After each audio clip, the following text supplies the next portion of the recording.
3 hours later, Hyun sat alone in a small waiting room.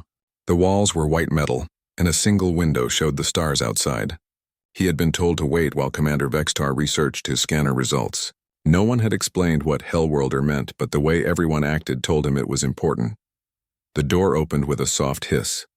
Commander Vextar entered, followed by a human woman Hyun had never seen before. The woman wore a medical uniform with the symbol of the Academy's health department. She was older than Hyun, maybe 30 years old, with short black hair and kind eyes. "Cadet Hyun," Commander Vextar said. Her crystal voice sounded different now, more careful. "This is Medical Officer Jin. She is the only other human currently serving on Nexus Prime Station." Jin smiled and sat down across from Hyun. "Hello, Hyun. I know this must be confusing for you." "Very confusing," Hyun admitted. "What does Hellworlder mean? Why did everyone react like that?" Commander Vexistar activated a holographic display in the center of the room. Images appeared in the air between them. Ancient text scrolled past in multiple languages. Pictures of strange worlds and extinct alien species flickered through the display. "The term Hellworlder has not appeared on our scanners for over 300 years, Commander Vextar explained. "The last known Hellworlder species was called the Korthak. They went extinct during the Void Wars." The hologram showed images of the Korthak. They were massive beings twice the size of humans, with thick armor-like skin and powerful limbs. They looked like they could crush steel with their bare hands. "The Korthak came from a planet called Infernus," Jin added. "It was a world that most species considered impossible to live on. The gravity was 3 times what we consider normal. The atmosphere was toxic. Massive predators roamed the surface. Volcanic activity never stopped. Storms that could destroy entire cities happened every few days." Hyun studied the images. Infernus looked like a nightmare world. Red skies, flowing lava, and creatures the size of buildings hunting across barren landscapes. How did anything live there? "That is exactly the point," Commander Vextar said. "Only a species adapted for extreme survival could evolve on such a world. The Korthak were incredibly strong, fast, and tough. They could survive in conditions that would kill any other known species within minutes." The hologram changed to show Korthak warriors in battle. They moved with surprising speed despite their size. Their natural armor deflected weapons that should have been deadly. They fought without fear against enemies twice their number. "They were respected and feared throughout the galaxy," Jin continued. "Not because they were violent, but because they were so capable. A single Korthak soldier could do things that entire squads of other species could not accomplish. But they are extinct now," Hyun said. "Yes. The Void Wars claimed their entire species. The galaxy mourned their loss. They were noble beings who used their strength to protect others." Commander Vextar touched controls on the hologram. New images appeared. These showed planets in the galactic database, each marked with classification symbols. "Every world in our database is classified by how difficult it is to survive there," she explained. "Garden worlds are easy. Comfortable temperature, breathable air, reasonable gravity, few dangerous predators. Most civilized species come from garden worlds." The display showed green, peaceful-looking planets with blue oceans and white clouds. Next are specialized worlds. Ocean worlds, desert worlds, ice worlds. These require adaptation, but they are still within normal ranges. Most species can visit them with basic equipment. More planets appeared. Some were covered in water. Others were endless deserts or frozen wastelands. They looked challenging but not impossible. Then we have extreme worlds. High gravity, toxic atmosphere, dangerous weather. Only specially adapted species can survive there without advanced technology. These planets looked much more hostile. Dark skies, strange colors, violent storms visible from space. Above extreme worlds are death worlds. Planets so dangerous that most species cannot survive there even with life support equipment. Death worlds produce species that are incredibly tough and capable. The death worlds in the display looked terrifying. One was covered in acid storms. Another had gravity so strong that normal beings would be crushed flat. A third was filled with predators that could hunt starships. And finally, there are hell worlds. Planets so hostile that surviving there seems impossible. Only a handful of species in galactic history have evolved on hell worlds. They become what we call Hellworlders. Hyun stared at the Hellworld images. They made Infernus look friendly by comparison. "Are you saying that Earth is a Hellworld?" Jin and Commander Vextar exchanged glances. Jin spoke gently. "Hyun, what do you think Earth is like compared to other planets?" "Normal, I guess. It has some dangerous places, but most of it is pretty nice. Tell me about Earth's gravity, Jin said. Normal gravity, what we grew up with. Earth's gravity is 1.2 times what the galactic community considers standard, Commander Vextar said. Most species would find it uncomfortably heavy. What about Earth's weather? Jin asked. We have storms sometimes. Hurricanes, tornadoes, blizzards. But you just stay inside when they happen. Hurricanes are weather events that most species consider planet-killing disasters, Commander Vextar said quietly. What about animals? Jin continued. We have some dangerous ones. Bears, sharks, venomous snakes. But humans have learned to live with them. Commander Vextar touched the hologram controls again. Images of Earth animals appeared. A great white shark. A grizzly bear. A king cobra. A saltwater crocodile.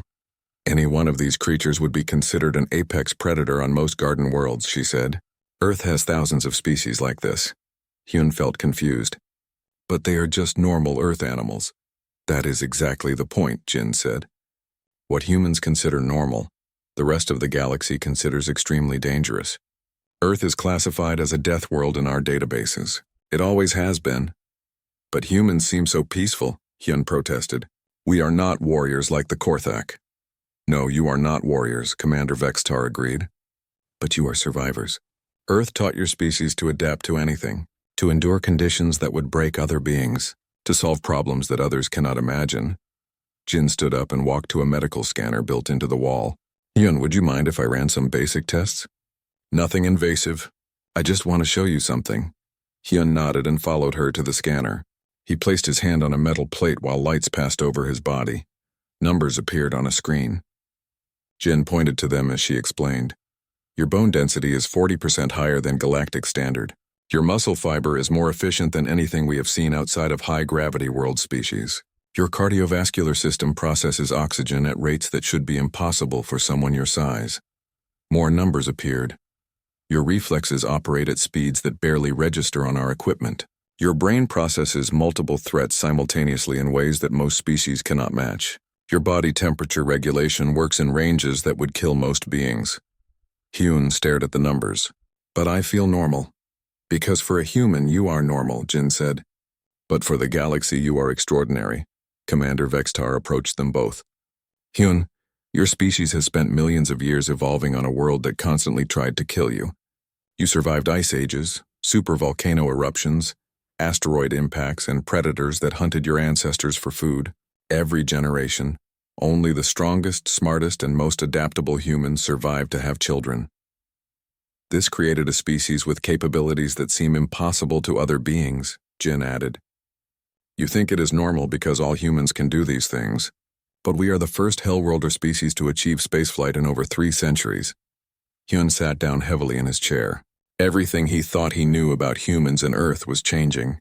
So when the scanner said Hellworlder, it recognized that your biology is adapted for surviving on a hell world, Commander Vextar said.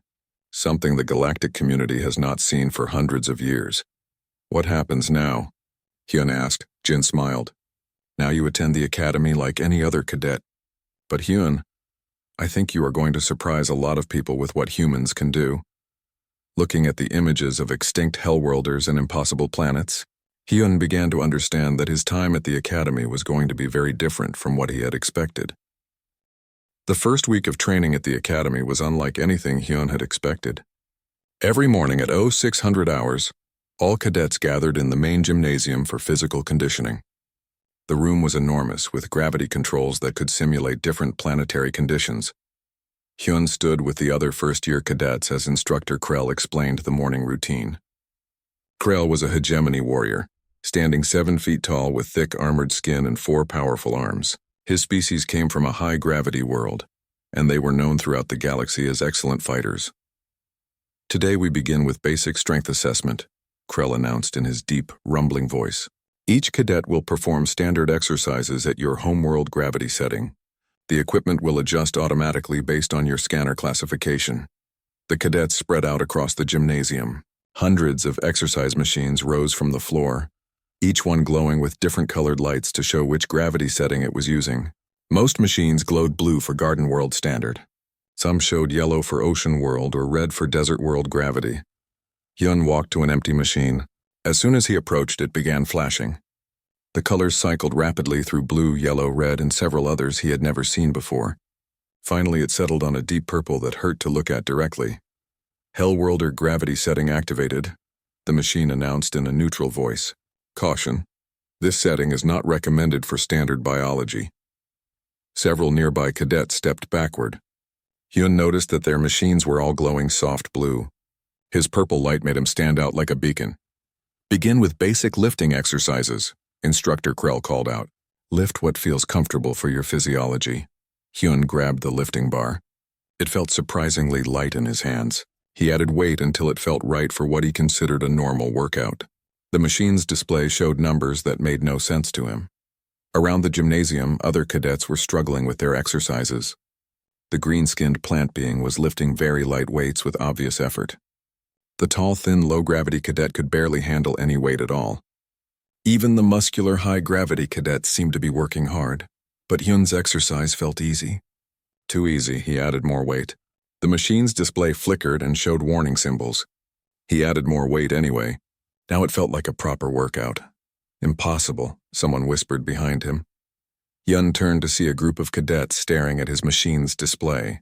The numbers were higher than anyone else's, but he was moving the weight smoothly and easily.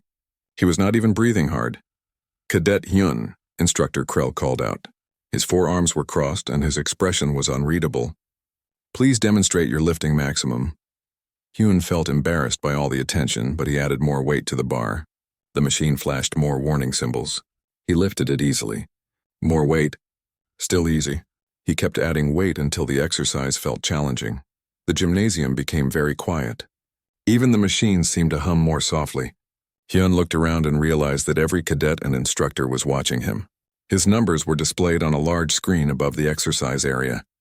Instructor Krell walked over and examined the machine carefully. His four eyes looked confused. This equipment is designed for high-gravity world physiology. You are lifting 3 times what a warrior caste hegemony cadet can handle. Is that bad?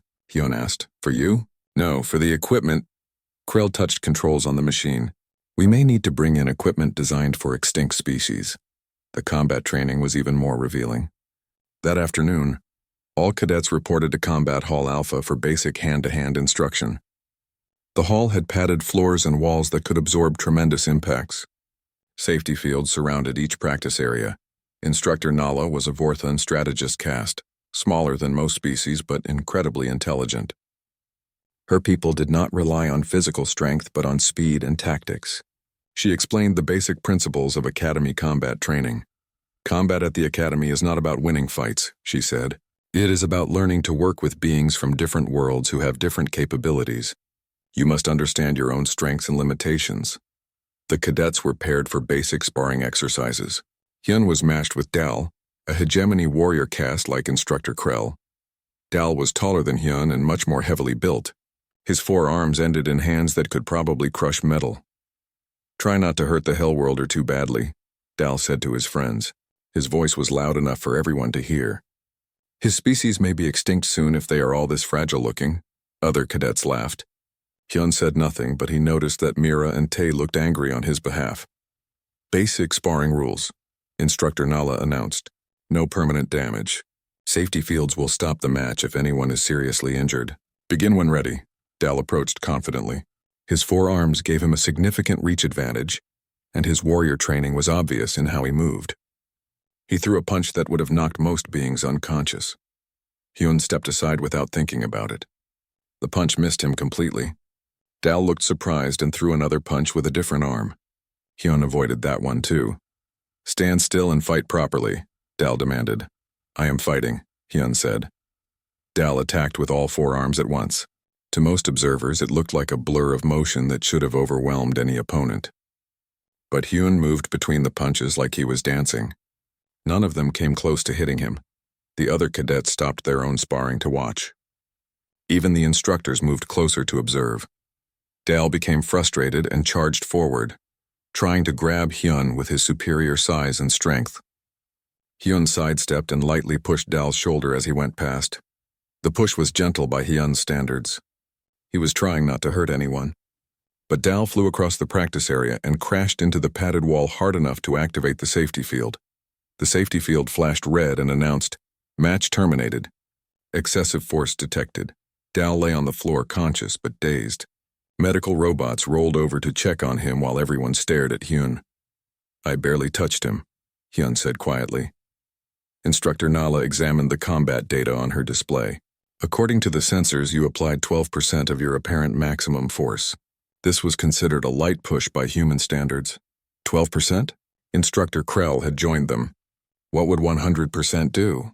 "Based on this data," Instructor Nala said carefully, "it would probably break the safety equipment." That evening, Hyun sat with Mira and Tai in the cadet dining hall. The room was huge with sections designed for different atmospheric requirements. Some areas had thicker air for high-gravity species. Others had special lighting for beings that saw in different spectrums. "I do not understand what happened today," Hyun said. "I held back as much as I could." "Maybe that is the problem," Mira suggested. "She was eating something that looked like pasta but tasted like vegetables. Maybe you need to hold back even more." "Or maybe the Academy needs different training for humans," Tay added. He was always practical about problems. "Jin said we are the first Hellworlders in 300 years. They probably do not know how to handle us." Across the dining hall, Hyun noticed groups of alien cadets watching him. Some looked curious. Others seemed nervous. A few appeared to be discussing him in hushed voices. "They are all talking about you," Mira observed. "I know. I do not like it." A small group of cadets approached their table. Leading them was Nara, a Vorthon strategist caste with pale blue skin and large, intelligent eyes. Behind her were Sue and Bo, two other human cadets from the morning transport. "May we sit with you?" Nara asked politely. "Of course," Hyun said. Nara sat down across from him while the others found seats nearby. She studied Hyun with obvious scientific interest. "I have been researching Hellworlder species since your scanner reading," she said. "Your physical capabilities are fascinating from a tactical perspective." "I am just normal," Hyun protested. "No, you are not." Nara activated a small holographic display from her personal device. "I ran calculations based on today's training data. A single human could theoretically accomplish missions that would require entire squads of other species." The hologram showed tactical scenarios with different species capabilities marked in various colors. Humans appeared as bright red dots that could operate in areas marked as lethal to other species. "This is not about being better or worse," Nara explained. "It is about being adapted for different challenges. My people excel at strategy and analysis. High-gravity species are excellent warriors. Ocean world beings can operate underwater indefinitely." "And humans?" Hyun asked. "Humans can apparently survive anywhere and adapt to anything," Nara said. "That is an extremely valuable capability." Sue leaned forward. She was a quiet cadet who rarely spoke up. "The instructors are redesigning the training programs because of you. They are bringing in equipment that has not been used since the Korthak were alive. They are also creating new safety protocols," Bo added, "just in case more humans enroll in future years." Hyun looked around the table at his fellow cadets. Humans and aliens all trying to understand what it meant to have a Hellworlder among them. "I just want to be a good Academy cadet," he said. "You will be," Nara said confidently, "but I think you will be much more than that. The galaxy has forgotten what Hellworlders can accomplish. You are going to remind us." The emergency alarm woke everyone at 0347 hours. Red lights flashed in the cadet dormitories while a voice announced urgent instructions over the communication system. "All cadets report to Emergency Assembly Hall immediately. This is not a drill. Repeat, this is not a drill." Hyun rolled out of bed and grabbed his uniform. Around him, other cadets were doing the same thing. No one spoke, but everyone moved quickly. Emergency calls were rare at the Academy. When they happened, it usually meant something serious was wrong somewhere in the galaxy. The assembly hall was packed with confused cadets and worried instructors. Commander Vextar stood at the front of the room with several other senior officers. Her crystalline body looked tense and light refracted through her in sharp, worried patterns. "Cadets," she began. "We have received a distress signal from the mining world Kepler 442b. The planet has gone dark after reports of severe seismic activity in the deep mining tunnels. All communication has been lost." A holographic display appeared above the crowd. It showed a brown planet with deep scars across its surface where massive mining operations had been digging for years. "Kepler 442b, is rich in quantum crystals that are essential for faster-than-light travel. Commander Vextar continued. The mining operation employs over 10,000 workers from dozens of species. If the tunnels have collapsed, many lives are at risk. The hologram zoomed in to show the mining complex. Huge machines and buildings covered the surface. Tunnels went deep into the planet, some reaching almost to the core. Academy Command has authorized a rescue mission, another officer announced. This was General Thex, a massive being with thick armor and multiple sensory organs. However, the conditions on Kepler 442b make this mission extremely dangerous. New images appeared in the hologram. These showed data readings from the planet's environment. Hyun could not read all the numbers, but he understood enough to see that everything was marked in red danger zones. The planet's gravity is 2.4 times galactic standard, General Thex explained. The atmosphere contains toxic gases that will damage most breathing equipment within hours. The mining tunnels are now filled with unstable debris, poison gases, and extreme temperature variations. Rescue teams will need to operate in crushing pressure, navigate through collapsed tunnels, and survive in an environment that changes from freezing to dangerously hot within minutes, Commander Vextar added. Hyun listened to the description and felt confused. The conditions sounded challenging but not impossible. It reminded him of cave exploration back on Earth, or mountain climbing in extreme weather. Humans did things like that for recreation. Due to these extreme conditions, we can only send our most experienced officers, General Thex said. No cadets will be permitted to join this mission. Several senior officers stepped forward to volunteer. All of them were from high-gravity worlds or extreme environment species. Even with their natural advantages, they would need heavy protective equipment and constant life support monitoring. Hyun raised his hand. The assembly hall became quiet. Hundreds of cadets and dozens of officers turned to look at him. Cadet Hyun, Commander Vextar said carefully. You have a question? Sir, I volunteer for the rescue mission. The silence stretched longer. Some cadets looked shocked. Others seemed confused. The officers exchanged glances. Cadet, this mission is beyond the capabilities of any student, General Thex said firmly. The conditions would be lethal to most species even with full protective equipment. Sir, the conditions you described sound similar to cave systems and volcanic regions on Earth, Hyun said. Humans have been exploring places like that for thousands of years. With advanced technology, General Thex pointed out. Actually, sir, usually just with basic climbing gear and breathing equipment. More silence. Medical Officer Jin stood up from among the instructors. She had been studying her personal device during the briefing. Commander, may I speak? Jin asked. Commander Vextar nodded. I have been reviewing Hyun's biology data since his scanner classification, Jin said. His physiology might actually be better suited for this mission than our most experienced officers. Explain, General Thex demanded. Jin activated her own holographic display. It showed human biological data compared to other species. Human bone structure can handle the gravity conditions without mechanical support. Human cardiovascular systems can process the available oxygen even in degraded atmosphere. Human temperature regulation works across the entire range of conditions reported from the mining tunnels. What about the toxic gases? Another officer asked. Humans evolved on a planet with naturally occurring toxic gases, Jin replied. Their liver and kidney systems are designed to filter out environmental poisons that would kill most species. Hyun listened to Jin describe his biology like he was some kind of specialized machine. But everything she said was true. Humans regularly went places that would be considered death traps by most galactic standards. Even if Cadet Hyun could survive the conditions, General Thex said, he lacks the experience for a rescue mission of this complexity. Sir, Hyun said, I may not have military experience, but I have been cave exploring since I was 12 years old. I know how to navigate collapsed tunnels and unstable terrain. Cave exploring? Commander Vextar sounded confused. It is a recreational activity on Earth, Jin explained. Humans explored dangerous underground areas for entertainment. The officers looked at each other with expressions that suggested they found this information disturbing. Mira stood up. Sir, I volunteer too. I have cave exploring experience as well. Tae rose from his seat. And I volunteer. I served with Earth's mountain rescue teams before joining the academy. Soon, other human cadets were standing. Sue had experience with underwater cave diving. Bo had climbed mountains in extreme weather. They had never thought of these activities as unusual, but they began to realize that their hobbies qualified them for missions that challenged the most elite alien soldiers.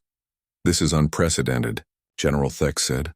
"The situation is unprecedented," Commander Vextar replied. "We may lose thousands of lives if we cannot mount an effective rescue mission quickly." Nara stood up. "Commander, I request permission to provide tactical analysis for any human rescue team. My species specializes in mission planning. I can provide medical support." Volunteered a cadet from an ocean world whose people were natural healers. More cadets began volunteering to support a human-led rescue mission in whatever ways their species could contribute. General Thex consulted with the other officers in hushed voices. After several minutes, he addressed the assembly hall again. "After consultation with Academy Command, we are authorizing an experimental rescue mission. Cadet Hyun will lead a team of human volunteers, supported by specialist cadets from other species." The hall erupted in surprised voices from dozens of species. No cadet had ever led an official Academy mission. No first-year student had ever been given such responsibility. "However," General Thex continued loudly, "this mission will operate under strict supervision. Medical Officer Jin will accompany the team. Commander Vextar will provide remote mission control, and if conditions prove too dangerous, the mission will be terminated immediately." "Understood, sir," Hyun said. 2 hours later, Hyun stood in the Academy's equipment bay with his team. Mira and Tae were checking climbing gear and breathing apparatus. Sue was reviewing tunnel maps while Bo calculated load requirements for rescue equipment. Nara worked at a tactical display, planning rescue routes through the collapsed mining complex. Her Vorthan mind processed dozens of variables simultaneously, creating optimal paths for human biology and capabilities. Jin approached Hyun with a medical scanner. "Final check before departure," she said. "Are you sure about this? You will be responsible for more than just your own life." Hyun looked at his team. They were all young, all relatively inexperienced, but they were humans from Earth, adapted by millions of years of evolution to survive in places that would kill most beings in the galaxy. "We can do this," he said confidently. "This is what humans are made for." "Rescue transport departing in 10 minutes, announced the departure control system. As they boarded the ship that would take them to Kepler 442b, Hyun realized that this mission would be more than just a rescue operation. It would be the first real test of what humans could accomplish in the galaxy. Success would show that Earth's people had a unique and valuable role among the stars. Failure would confirm the fears of those who thought Hellworlders were too dangerous to trust. The transport ship lifted off from Nexus Prime Station, carrying humanity's first official mission into the unknown. The transport ship landed on Kepler 442b with a heavy thud that shook everyone inside. Through the windows, Hyun could see the mining complex in ruins. Massive machines lay crushed under fallen rocks. Buildings had collapsed into twisted metal. Smoke rose from cracks in the ground where underground fires still burned. "Atmospheric analysis complete," announced the ship's computer. "Toxic gas levels at dangerous concentrations. Gravity 2.4 times standard. Temperature varying from -40 to +80 degrees Celsius." Hyun checked his breathing equipment one final time. It was much lighter than what the alien officers had wanted to give him. Standard galactic life support systems were designed for species that could not survive in harsh environments. Human equipment was simpler because human bodies could handle most of the dangerous conditions naturally. "Team check," he called out. "Mira ready," came the response. She carried climbing, gear and tunnel navigation equipment. Tae, ready. He had medical supplies and rescue tools. Sue, ready. Her job was to find safe paths through unstable areas. Bo, ready. He carried heavy lifting equipment that would help move debris. Nara looked up from her tactical display. "I have identified 3 possible entry points into the mining complex. The main tunnel is completely blocked, but smaller access shafts may still be open." Jin approached with final mission instructions from Commander Vextar. "You have 6 hours before the atmosphere becomes too toxic even for human biology. Stay in constant communication. If anyone shows signs of environmental stress, you abort immediately." "Understood," Hyun said. The team left the transport ship and stepped onto the surface of Kepler 442b. The heavy gravity hit Hyun like a physical weight, but it felt manageable, like walking while carrying a heavy backpack. The other humans adapted quickly too. Above them, alien rescue ships circled at high altitude. Their crews could not survive on the surface for more than a few minutes, even with full environmental suits. The human team was the only group that could operate directly in these conditions. This way, Nara's voice came through their communication devices. She had remained on the transport ship where she could coordinate their movements safely. First access shaft is 200 meters north of your position. They moved across the broken landscape. Rocks and metal debris covered everything. Steam rose from cracks where underground heat met the cold surface air. The toxic atmosphere made breathing equipment necessary, but Hyun noticed that his lungs felt fine. The air was bad, but not as bad as some polluted cities back on Earth. Found it, Mira called out. She stood beside a metal shaft that descended into darkness. Looks stable enough. Hyun peered down the shaft. It dropped about 50 meters before turning horizontal. Emergency lighting still worked in some sections, creating a dim path deeper into the mining complex. I will go first, he decided. Mira, follow after 30 seconds. Everyone else, wait for my signal. Hyun clipped his safety line to the shaft entrance and began rappelling down. The walls were smooth metal with regular handholds for maintenance workers. As he descended, he could hear sounds echoing from deeper in the complex. Voices calling for help, metal groaning under pressure. Water dripping from broken pipes. Surface team, this is Hyun, the shaft is secure. Beginning horizontal exploration. The tunnel at the bottom led toward the main mining area. Emergency lights flickered on and off, creating moving shadows on the walls. Hyun moved carefully but quickly. Every minute counted for the trapped miners. After 50 meters, the tunnel opened into a larger chamber. This had been a staging area where miners prepared equipment before going deeper into the planet. Now it was a disaster zone. Heavy machinery had fallen from the ceiling. Pipes leaked gases and liquids, but Hyun could see several miners trapped behind a wall of debris. Help, called a voice. Is someone there? This is Academy Rescue Team, Hyun responded. How many survivors in your location? 12 of us here, but there are more groups deeper in the complex. The main tunnel collapsed during the seismic event. Hyun activated his communication device. Surface team, this is Hyun. Found first group of survivors. 12 individuals. Beginning extraction. Understood, came Nara's voice. Be advised, seismic sensors show continued instability. You may have less time than expected. Mira arrived at Hyun's position, followed by the rest of the team. Together they began moving the debris that trapped the miners. The rocks and metal were heavy, but manageable for human strength in the high-gravity environment. How are you breathing that air? Asked one of the miners as they worked. He was a Zilani like Commander Vextar, his crystalline body flickering with stress patterns. Our atmospheric processors failed hours ago. We are from Earth, Hyun explained while lifting a massive piece of concrete. Our biology handles toxic atmospheres better than most species. It took 20 minutes to clear a path large enough for the miners to escape. As they emerged, Hyun realized how lucky they were to be alive. The chamber they had been trapped in was slowly filling with poisonous gas from a broken chemical processing line. Transport them to the surface. Hyun told Bo, we need to go deeper and find the other groups. The main shaft is completely blocked, the rescued Zilani miner warned. No one can get through. We will find another way, Tay said confidently. They moved deeper into the complex. The conditions got worse with each level. Higher temperatures from geothermal venting, thicker toxic gases, more unstable terrain. But the human team adapted to each new challenge. Movement sensors detect life signs 300 meters below our current position, Nara reported. But I cannot find any safe access route on the building plans. Then we make our own route, Sue said. She had found a ventilation shaft that angled downward toward the life signs. This connects to the lower mining levels. The shaft was barely wide enough for a human body. Most galactic species would never fit through such a narrow space. But humans had evolved as persistence hunters, capable of following prey through tight spaces for hours. One by one, they crawled through the ventilation system. The metal was hot to the touch and vibrated with ongoing seismic activity. Toxic gases leaked through joints in the ductwork. But they kept moving forward. Life signs getting stronger, Nara reported. You are almost directly above them. They emerged in a partially collapsed mining chamber. 23 miners from 6 different species huddled in the only stable section. Some were injured. All were frightened and exhausted.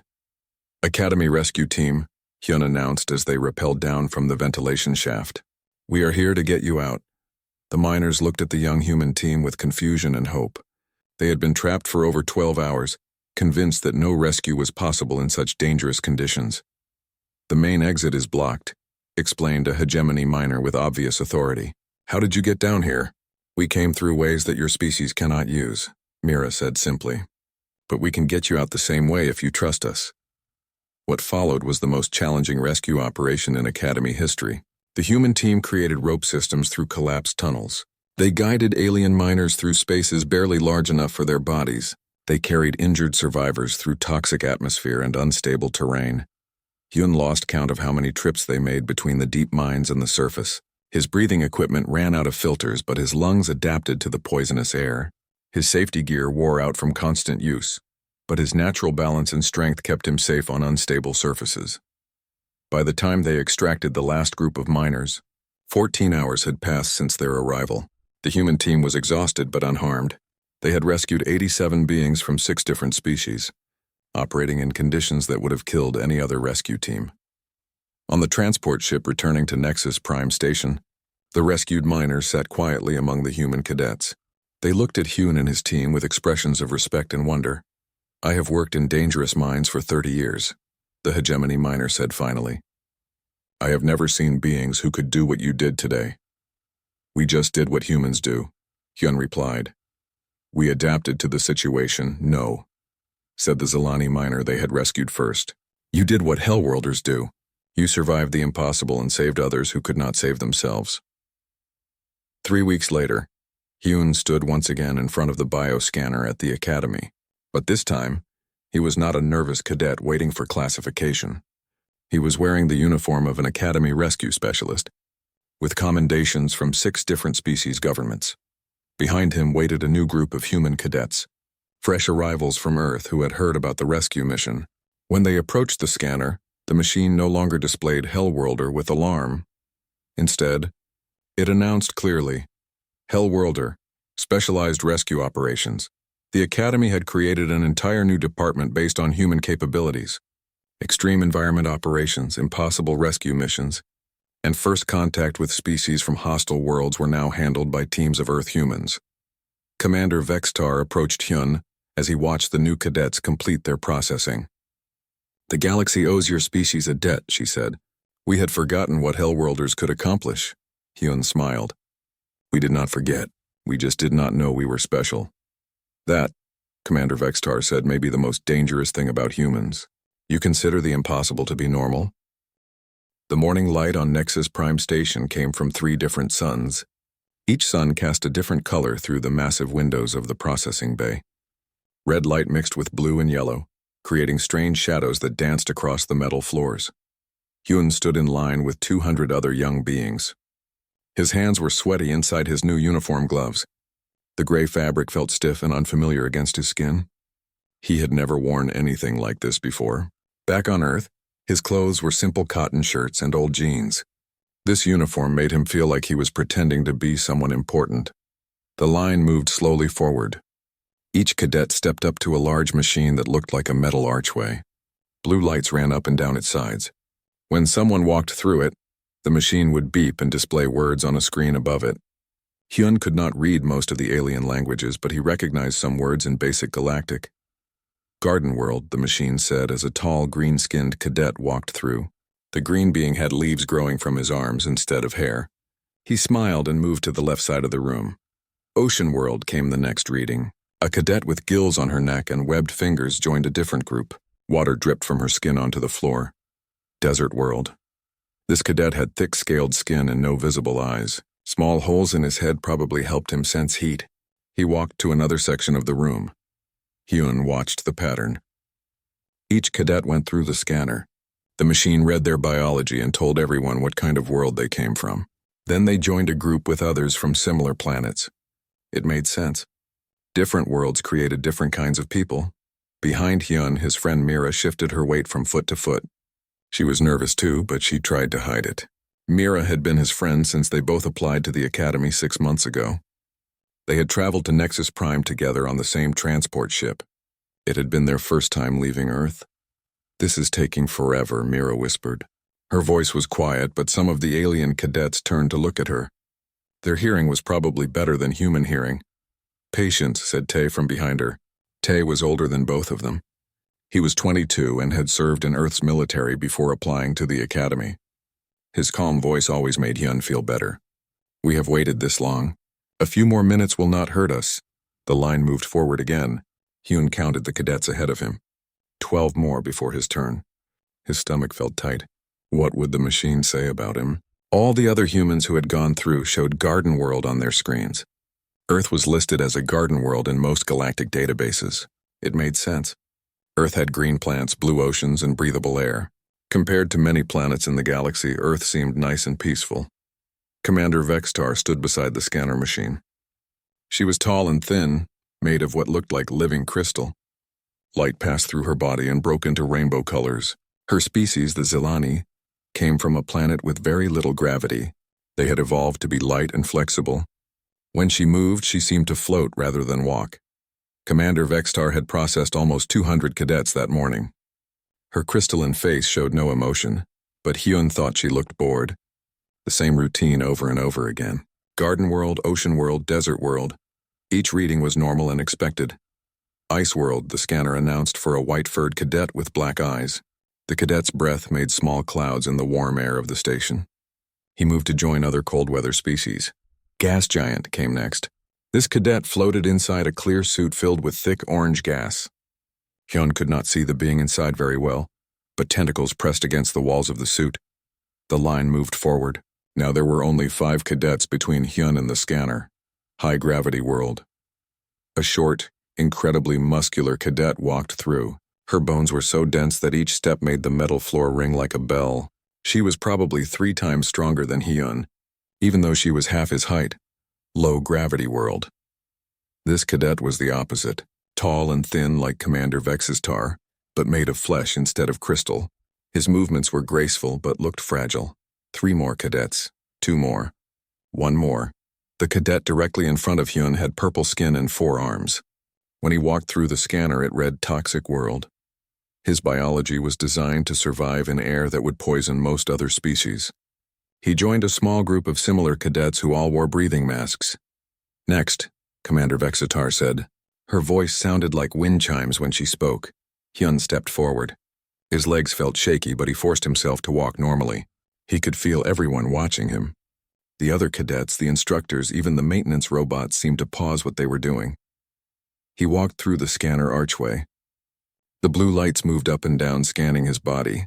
He felt a slight tingling sensation, like mild electricity running over his skin. The machine hummed quietly as it analyzed his biology. The humming stopped. The blue lights flickered and changed to amber. Then the amber lights changed to red. Hyun had never seen the scanner do this before. All morning it had stayed blue for every cadet. The red lights flashed faster. The machine made different sounds now, like it was confused or struggling with something.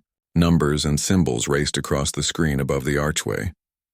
Hyun could not read them, but they were changing too quickly for normal operation. Commander Vextar moved closer to the machine. Her crystalline face showed concern for the first time that day. She pressed buttons on a control panel, but the machine continued to flash red lights. Other instructors approached. A squat armored being with multiple eyes examined the scanner from different angles. A floating jellyfish-like creature pulsed with worried colors. Even the maintenance robots rolled over to investigate. The processing bay became quiet. All 200 cadets and dozens of staff members watched the scanner struggle with Hyun's biology. Some of the alien cadets stepped backward, as if they expected the machine to explode. Finally, the red lights stopped flashing. The screen above the archway cleared. Words appeared in basic galactic, large and bright. Hellworlder. The silence in the processing bay became complete. No one moved. No one spoke. Even the background hum of the station's life support system seemed quieter. Commander Vextar's crystalline body went completely rigid. The other instructors exchanged looks that Hyun could not interpret. Some seemed frightened. Others appeared confused. A few looked at Hyun with something that might have been respect or maybe fear. Hyun stood in the archway, not sure what to do. He looked back at Mira and Tae. Their faces were pale and confused. They had never heard the term Hellworlder before either. Hyun said quietly. Is that bad? Commander Vextar recovered first. She approached Hyun slowly, like someone might approach a dangerous animal. Her voice was careful and controlled when she spoke. Cadet Hyun, please step to the side. We need to consult some records before we can proceed with your processing. Hyun moved away from the scanner. The other cadets in line remained frozen, watching him. He could hear whispers in languages he did not understand. The words sounded urgent and nervous. Continue with the remaining cadets, Commander Vextar ordered. The scanner reset itself to blue lights. The next cadet, an insect-like being with 6 legs, walked through nervously. Garden World, the machine announced, and everyone seemed to relax slightly. But Hyun noticed that the alien cadets kept glancing at him. Some looked curious. Others seemed afraid. A few appeared to be measuring the distance between themselves and the exits. Mira and Tae finished their scans without problems. Both showed Garden World as expected. They joined Hyun at the side of the room, but even they seemed uncertain around him now. What does it mean? Mira asked quietly. Hyun shook his head. I have no idea. But looking around the room at the faces of 200 alien beings, all staring at him with expressions ranging from awe to terror, Hyun suspected that being labeled a Hellworlder was going to change everything about his time at the academy. He just wished he knew what it meant.